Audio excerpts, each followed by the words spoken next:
From May through July 2011, when it seemed that every journalist on the planet was scrambling to get an inside angle on the Osama bin Laden kill mission in Pakistan, I was making my way around the United States, interviewing over a dozen U.S. Navy SEALs. Although most were from the Naval Special Warfare Development Group, or as the Obama administration announced to the world, SEAL Team 6, the team that had taken out bin Laden, I was meeting with them for a different reason altogether. I traveled from California to Pennsylvania to Alaska to Virginia to Arkansas, interviewing each of the SEALs for several hours. Although the mission of a lifetime that some had taken part in only days before was still on their minds, we weren't there to focus on bin Laden. They'd met with me, an outsider to their ranks, for something equally important and deeply personal to them. The family of one of their fallen SEAL brothers, Chief Special Warfare Operator Adam Brown, wanted his story told. And if the world was to learn about Adam Brown, the SEALs wanted it done right.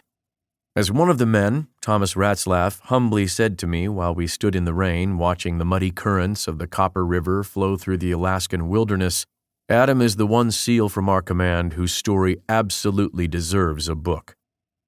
When I first heard about Adam's past, Matt Mason said, looking out over the stormy Atlantic Ocean, I didn't believe it. It was hard for me to wrap my mind around what he overcame and how Kelly stood by his side. You need to tell the whole story, John Fass admonished me as we ate at a favorite restaurant of Adam's near the Virginia Beach boardwalk. There are enough books that show how tough SEAL training is. There's enough Tom Clancy fiction. What there isn't enough of is the humanity. When you start digging, you are going to find a whole lot of humanity in Adam Brown. Slapping his hand against the desk in a small hotel room, Kevin Houston said, You need to promise me. Don't start this story at Bud's. That is so cliché. You have to go to Hot Springs and tell those stories. Has anybody told you about his last mission? Chris Campbell asked as he prepped his gear for a week of training in Alaska. The whole purpose of that op was to protect our brothers, these conventional army guys who were just getting pounded by this thug. That was the mission. But then within that, you've got what we do individually for our troop, and that's protect each other. That's what Adam was doing. In back-to-back interviews, Brian Bill, Big Bird to Adam's children, explained how Adam made him want to be a better person and was the model of the father he himself hoped to be one day, while Heath Robinson said Adam was both fearless and compassionate on operations.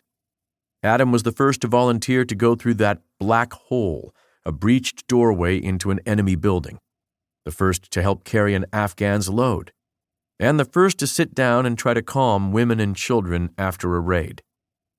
For days, I heard similar accounts from Adam's family, friends, and teammates, all of whom had one goal: to honor him by ensuring that his legend among the SEALs lived on.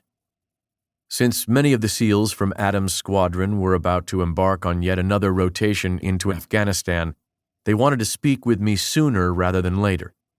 As warriors, they were firmly grounded in the reality of their job. We're about to deploy, one of Adam's closest SEAL buddies said as we began our interview in June. You never know what might happen. I could get killed on my next mission. I want to do Adam right, so let's get it done. Where would you like to start? I asked him. Let's begin with March 17th, he said. Let's get that out of the way first.